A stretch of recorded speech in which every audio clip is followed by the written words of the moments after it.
Flat থেকে ভোজপুরি অভিনেত্রীর মরদেহ উদ্ধার। ফ্ল্যাট থেকে উদ্ধার করা হয়েছে ভোজপুরি অভিনেত্রী অমৃতা পাণ্ডের মরদেহ। শনিবার ২৭ এপ্রিল তার বিহারের ভাগলপুরের ফ্ল্যাট থেকে তার মরদেহ উদ্ধার করেছে পুলিশ। পুলিশের ধারণা, সিলিং ফ্যানের সঙ্গে শাড়িতে ফাঁস দিয়ে আত্মহত্যা করেছেন তিনি। যদিও তার ফ্ল্যাট থেকে কোনো সুইসাইড নোট পাওয়া যায়নি, তবে কোনো সুইসাইড নোট না পেলেও তিনি সোশ্যাল মিডিয়ায় একটি রহস্যজনক পোস্ট লিখে যান মৃত্যুর কয়েক ঘন্টা আগে। ইতিমধ্যেই তদন্ত শুরু হয়েছে। পুলিশ জানিয়েছেন, অমৃতা তার স্বামীর সঙ্গে মুম্বাইয়ে থাকেন, তবে সম্প্রতি তিনি বিহারের ভগলপুরে এসেছিলেন এক আত্মীয়ের বিয়েতে। তারপরেই ঠিক করেন সেখানে আর কিছুদিন থাকবেন তিনি।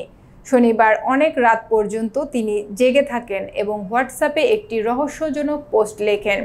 এর কয়েক ঘন্টা পরেই তাকে মৃত অবস্থায় সেই ফ্ল্যাট থেকে উদ্ধার করা হয়। পুলিশ জানায়, অমৃতা তার সেই পোস্টে লিখেছেন, ওর জীবন দুই নৌকায় পা দিয়ে চলছিল। আমি আমার জীবনের নৌকা ডুবিয়ে ওর সফর সহজ করে দিয়ে গেলাম। অভিনেত্রীর আত্মীয়দের সূত্রে জানা গেছে, তিনি নাকি বেশ কয়েকদিন ধরেই অবসাদে ভুগছিলেন।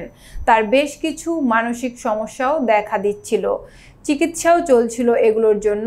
আপাতত তার মৃত্যুর পর তদন্ত শুরু হয়েছে। তবে পুলিশ অনুমান করছেন, অবসাদের কারণে তিনি আত্মহত্যার পথ বেছে নিয়েছেন।